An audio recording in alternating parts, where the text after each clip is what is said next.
हरिओम तत्सत। तो आज हम समझेंगे मंत्र, मंत्र योग या जाप और जपा। तो मंत्र, जब हम मंत्र की बात करते हैं और मंत्र योग की बात करते हैं या जाप जपा मेडिटेशन इनकी बात करते हैं, तो ये एक पूरा अपने में ही बहुत बड़ा साइंस है। तो अभी शॉर्ट वीडियो में तो मैं आपको जितना बता सकती हूँ मैं ज़रूर बताऊंगी, एंड अगर हो सके तो आप इसको ज़रूर फॉलो भी करिएगा। तो जब हम शब्द बोलते हैं मंत्रा, तो ये दो संस्कृत रूट वर्ड से बना है, मन और त्रा। तो मन का सिमिलर मतलब होता है टू थिंक, सोचना, उस तरीके से उसका मतलब है, और त्रा का मतलब होता है टू प्रोटेक्ट या टू बी फ्री।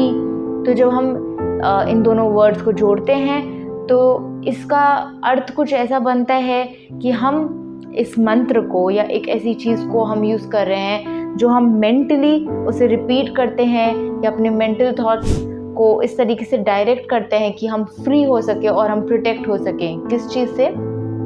इस बर्थ और डेथ के साइकिल से। और यही स्वामी शिवानंद जी कहते हैं कि अगर कोई इंसान मंत्र का रेपिटेशन करता है, मंत्र का ध्यान करता है, जैसे जाप करता है या मंत्र योग करता है, तो ये बेस्ट तरीका है इस पूरे जन्म मृत्यु के साइकिल से निकलने का, उससे मुक्ति पाने का। और ये एक मेंटल प्रोसेस है और इसका एक अभ्यास, जो रेपिटेशन है, जो प्रैक्टिस है, वो डेली ज़रूर करनी चाहिए। तो जब हम जाप या जपा मेडिटेशन की बात करें तो उसको आप मंत्र योग भी कह सकते हैं, और इन्हीं दोनों टर्म्स को मैं थोड़ा ऐसा इंटरचेंजेबली यूज़ करूँगी। तो थोड़ा अगर हम हिस्ट्री पे जाते हैं, थोड़ा और पीछे, हम और पीछे जाते हैं, तो कहा यह जाता है कि जब ब्रह्मांड मैनिफेस्ट नहीं हुआ, जब वो अपनी डोरमेंट स्टेज पे था, जब वो उसका कोई फॉर्म शेप, और जैसे ये जब दुनिया नहीं बनी थी, तो कहते हैं कि वो जो शक्ति है, जो एनर्जी है, वो भी अपने डोरमेंट स्टेज पे थी, वो एक्टिव नहीं थी। पर जब जैसे बिग बैंग जो हम बोलते हैं, उसी तरीके से जब एक साउंड जब प्रोड्यूस हुई, एक वाइब्रेशन प्रोड्यूस हुई, तो उसे यूनिवर्सल साउंड कहा जाता है। और जब वो प्रोड्यूस हुई तो उसकी वाइब्रेशंस अलग अलग फॉर्म में बनती गई, उनकी कॉम्बिनेशंस बनते गए और अलग अलग डायमेंशंस बनते गए, और उसके थ्रू अलग अलग डायमेंशंस उन कॉम्बिनेशन से बन के प्रॉपर जो मैनिफेस्टेशन, जो हम वर्ल्ड को अब जिस तरीके से हम देख सकते हैं, उस तरीके से वो बनती गई, फॉर्म्स बनते गए, उसके प्रॉपर जो शेप्स हैं या फिर जो मैनिफेस्टेशन है, और जो चीज़ें जैसे दिखती हैं फिजिकल फॉर्म में, उस तरीके से फिर हमें दिखना शुरू हो गया।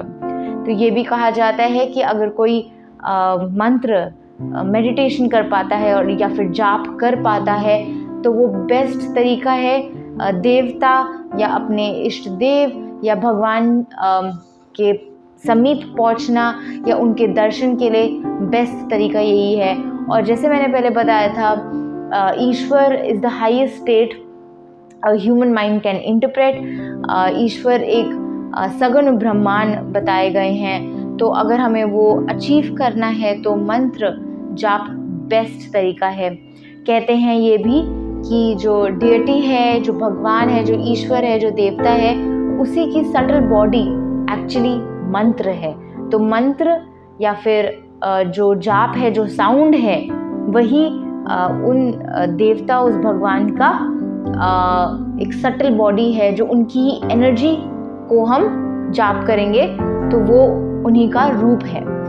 तो इस वजह से ये जो आपका जाप है वो बहुत इम्पॉर्टेंट हो जाता है, अगर आप इस पाथ पे आगे बढ़ना चाहते हैं, अगर आप इस पाथ को लेना चाहते हैं। तो अब बात करते हैं कि लेवल्स ऑफ साउंड क्या है। अब ये क्यों इम्पॉर्टेंट है, ये आपको आगे समझ में आएगा। तो लेवल्स ऑफ साउंड जो हैं वो 4 हैं। एक है वैखरी, जैसे जो वर्ड्स हैं उसके लिए जो साउंड निकल रहा है या प्रोड्यूस हो रहा है वो वैखरी हुआ। उसके बाद सेकंड है मध्यमा, जो मेंटली एक मेंटल प्रोसेस है। जब हम वर्ड्स नहीं यूज़ करते, हम सोच रहे होते हैं, it's a thought process, it's a mental process. जिसमें हम साउंड फिजिकली बाहर नहीं निकाल रहे होते, हम वर्ड्स नहीं यूज़ कर रहे होते। फिर थर्ड है पश्यंती, दैट मीन्स टेलीपैथिक। टेलीपैथिक एक ऐसा फॉर्म हुआ जिसमें आप सोच नहीं रहे होते हो पर आपको वो फील हो पाता है, और वो थॉट प्रोसेस कुछ बहुत अलग लाइटनिंग फास्ट होता है, जिसमें आप जो आपका थॉट आए, थॉट आने से पहले आपको पता होता है। It is more about knowing, it's more about feeling. तो वो थॉट प्रोसेस से और ऊपर की स्टेज पे आ जाता है। और उसके बाद जो हमारा फोर्थ स्टेज है उसको पार या पर कह सकते हैं, तो वो ट्रांसेंडेंटल है। अगर आप इसको थोड़ा सर्च करेंगे तो ऐसी कोई चीज़ भी आपको दिखेगी, ट्रांसेंडेंटल मेडिटेशन नाम की भी एक चीज़ होती है। तो जो ट्रांसेंडेंटल होता है वो लास्ट स्टेज है, एक तरह से फोर्थ स्टेज है एक तरह से, जिसमें आप इस ऐसे स्टेज पे पहुंच जाते हैं कि ना आप कुछ बोल रहे हैं, ना आप कुछ सोच रहे हैं, ना सुन रहे हैं। It goes beyond words, thoughts और साउंड और even vibration itself. It is pure energy, it is pure brahmand, it is pure consciousness. तो वो ट्रांसेंडेंटल स्टेज मानी जाती है। And these are all stages of sound itself. और यहीं पे एक और टाइप का जप होता है। तो ये जो है ये हमारे को बस एक्चुअली साउंड की वेरिएशंस बताएं कि हम कैसे अपने जाप में भी आगे बढ़ सकते हैं, कैसे हम वर्ड्स बोलते बोलते हम एक्चुअली ट्रांसेंडेंटल स्टेज पे पहुंच सकते हैं। उसी तरीके से एक लिखित जपा भी होता है जिसमें हम लिख कर जाप कर रहे होते हैं अपने माइंड को। हाउएवर हमारे को फोकस रखना रहता है, और जब हम लिख रहे होते हैं और जब वो एक तरह से जाप जो चल रहा होता है तो हमें मौन धारण करना चाहिए। We should be silent and we should keep writing, repeating the name of our own deity और the mantra that we chose. तो जब हम मंत्र की बात करते हैं तो उसमें 6 पार्ट्स होते हैं। किसी भी मंत्र के 6 पार्ट्स होते हैं। तो वो क्या होता है? 6 पार्ट्स को आप एक तरह से लेवल की तरह भी मान सकते हैं कि ये चीज़ें होनी ज़रूरी हैं, इस तरीके से आप कह सकते हैं। सो थिंग्स दैट आर और फीचर्स दैट आर इम्पोर्टेंट और are an important part of any mantra. So पहली चीज़ है ऋषि। इट कैन बी रिजेंबल्ड और it is similar to a guru. तो ऋषि वो हो गए जिन्होंने पहली बार वो मंत्र समझा, जिन्होंने पहली बार वो मंत्र अपने लिए यूज़ करके उसमें उन्होंने समाधि स्थित की, या फिर उनको असली में एक्सपीरियंस हो पाया उस डेटी का, उस देवता का, उस ईश्वर का, उस भगवान का। तो वो है ऋषि। और अगर हो सके तो हम उन्हीं ऋषि से अगर इनिशिएशन ले सके मंत्र का तो ये बहुत बड़ी बात है, बहुत अच्छा है। पर जो ऋषि होते हैं उन लोगों ने उन मंत्र को सही तरीके से समझा होता है, उसका प्रैक्टिस किया होता है, और उससे जो भी एक्सपीरियंसेस होते हैं उनके वो फर्स्ट हैंड होते हैं। उसके बाद हमारा अनदर पार्ट है जिसे कहते हैं मीटर, जो होता है मॉड्यूलेशन ऑफ वॉइस। जब भी हम कोई मंत्र बोल रहे होते हैं तो हमें किस तरीके से उस मंत्र को बोलना है उसका भी एक तरीका होता है, और ये ऑब्वियसली आपको ऋषि मुनि बता सकते हैं। हाउएवर आपको खुद से ट्राई करने से नहीं होएगा, इसीलिए ऋषि या जो भी आपके गुरु हैं वही आपको बताएंगे, तो आपको वो समझ में आ पाएगा कि उस मंत्र का उच्चारण और उस मंत्र का जाप कैसे होगा। फिर हमारा एक और पार्ट आता है जो हमारा थर्ड पार्ट है, जो है देवता। तो जो भी मंत्र है उसमें जनरली कोई देवता या ईश्वर रिसाइड करते हैं, कोई भगवान से रिलेटेड वो मंत्र हो सकता है। तो अगर ऐसा है कि आपने कोई मंत्र लिया जिसमें भगवान का कोई स्वरूप है या उनकी कोई क्वालिटी है, तो वो मंत्र का वो पार्ट हो गया। फिर हमारा फोर्थ पार्ट आ सकता है जिसे हम बीज कहते हैं, और ये बीज भी बहुत इम्पोर्टेंट पार्ट है। ये वो पार्ट होता है मंत्र का जिसमें एक्चुअली कहते हैं कि स्पिरिचुअल पावर है, वो जब आप एक्टिवेट कर पाते हैं तो वो चीज़ जो है उसमें जो वाइब्रेशन है, उसकी जो पावर है, उसको अगर आप अनलॉक कर पाते हैं, अगर आप उसको रेगुलरली प्रैक्टिस कर रहे होते हैं, तो वो आपको आगे तक ले जा सकती है, वो आपको उसकी शक्ति दिखा सकती है, उस मंत्र की शक्ति और उस भगवान या उस देवता की शक्ति आपको दिखा सकती है। और इसी से हम 5th पॉइंट पे आ सकते हैं जो है शक्ति। तो उस मंत्र की शक्ति मीन्स उसका वाइब्रेशन फॉर्म और उसकी एनर्जी। तो एक मंत्र की एक एनर्जी होती है, एक मंत्र की एक वाइब्रेशन होती है या एक फॉर्म होता है। फॉर्म मतलब फिजिकल फॉर्म नहीं, पर एक वाइब्रेटरी फॉर्म होता है, और उसी को हम मंत्र की शक्ति बोलते हैं।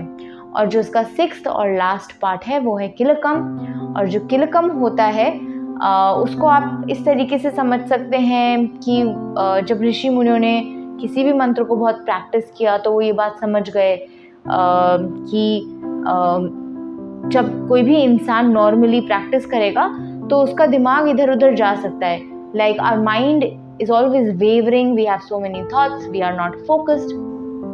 तो ऋषि मुनि ने ये समझा कि हमारे को अगर इस मंत्र में हम कुछ ऐसा डाल सके, या मंत्र का एक ऐसा पार्ट है जिसमें हमारा दिमाग रेस्ट कर सके या बहुत आराम से हम उस पॉइंट पे फिर से फोकस कर सके। अगर दिमाग कहीं चला गया तो फिर उस पे फोकस कर सके, अगर दिमाग कहीं चला गया फिर उस मंत्र पे हम फोकस कर सके, तो वो है किलकम।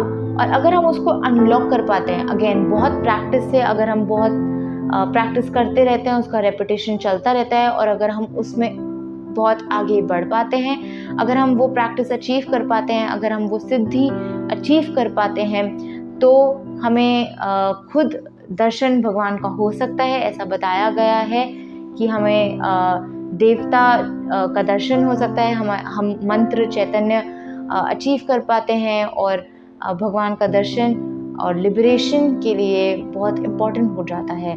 तो ये है 6 पार्ट्स, और इस तरीके से हम आगे मंत्र मेडिटेशन में बढ़ सकते हैं। जब हम मंत्र की बात करते हैं तो वो 3 टाइप के होते हैं मेजरली। एक होता है सगुण, एक होता है निर्गुण, और एक होता है बीज। तो जब हम सगुण की बात करते हैं, इसका मतलब जो भी हमारा मंत्र है उसमें अगर हम किसी भगवान की बात कर रहे हैं तो उसमें कोई गुण है, जैसे कोई फीमेल डेटी हो सकती है, कोई मैस्कुलिन डेटी हो सकता है, जैसे हम शिव भगवान का, गणेश भगवान का, नारायण का, या कृष्ण भगवान या राम भगवान या हनुमान जी। तो इन सब के जो भी मंत्र रहेंगे वो मैस्कुलिन में रहते हैं, और ये हमारा गुणों, जो भी हम मंत्र बोल रहे हैं वो उसमें हम गुण बताते हैं, तो इस वजह से वो सगुण मंत्रों में आया। पर जब हम निर्गुण मंत्र की बात कर रहे होते हैं तो उसमें कोई गुण नहीं होते, जैसे ओम। तो जो ओम है उसको भी निर्गुण मंत्र में माना गया है, प्रणव मंत्र उसको कहा जाता है, और इसमें हम खूब डिटेल में बात कर सकते हैं, और वीडियोस में मैंने आपको इस बारे में बताया है। और निर्गुण मंत्र में जैसे सोहम है, सोहम भी वेदांतिक मंत्र बोला जाता है, पर ये निर्गुण मंत्र है। उसी तरीके से सगुण मंत्र में फीमेल डेटी का, जैसे नारायणी हो गए, सरस्वती जी हो गई, और हमारे पास और कितनी दुर्गा माँ और लक्ष्मी माँ। तो इन सब के भी जो मंत्र हैं वो भी गुणों से गुण के साथ आते हैं, तो इसलिए वो उस मंत्र के क्लासिफिकेशन में आते हैं। और जो हमारा बीज मंत्र होता है, वैसे वो हमारे मंत्र का पार्ट भी हो सकता है, या फिर बीज मंत्र अपने आप में भी एक 1 सिलेबल या एक शॉर्ट सिलेबल या फिर एक छोटा मंत्र ऐसा हो सकता है जो खुद में ही बीज मंत्र है, और वो बहुत पावरफुल होता है। और कहते हैं कि उसे आप तभी प्रैक्टिस करें जब आपने अपनी और सिद्धियां या अपने फोकस आपने बहुत अच्छा कर लिया है, और आपने अपने आसनों और अपना पूरा जो प्रैक्टिस है उसको काफ़ी सिद्ध कर लिया है, तो फिर उस बीज मंत्र का काम आता है। उसी तरीके से जब हम ये समझते हैं तो हम ये भी समझना चाहेंगे कि हमें कैसे पता कि हमारा मंत्र कौन सा होना चाहिए।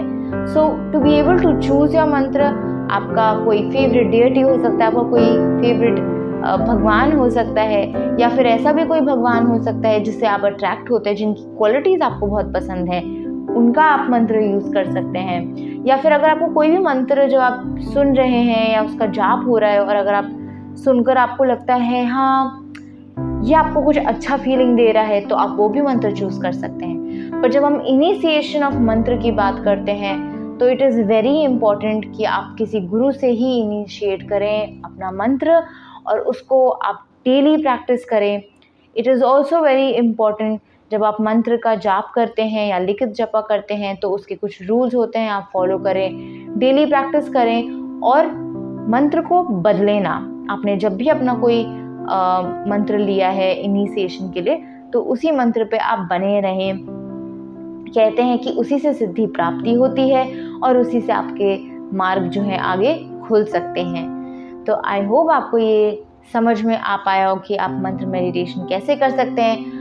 अब आगे इसके बाद हम किस तरीके से मंत्र का जाप कर सकते हैं, कौन सा मंत्र चूज कर सकते हैं। अगर आपको इससे रिलेटेड कुछ भी क्वेश्चंस हैं तो आप ज़रूर पूछ सकते हैं। ये है बहुत बड़ा टॉपिक, पर मैंने कोशिश की आपको शॉर्ट में समझाने के लिए कि इसको कैसे समझा जा सकता है सो दैट आप अपनी लाइफ में उतार सकते हैं। तो होप आपको मदद हुई हो इससे। आप इसे फॉलो करते रहिए। Thank you so much. Hariom तत्सत।